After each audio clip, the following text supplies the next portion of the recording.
I'm hoping it's going to be a good season. I mean, that's always the hope when you go into harvest, is that's going to be a good year. Because of the weather patterns this spring, we basically have two different sets of crops.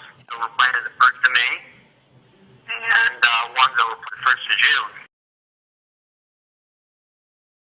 There's a risk, but you do it because you love what you do.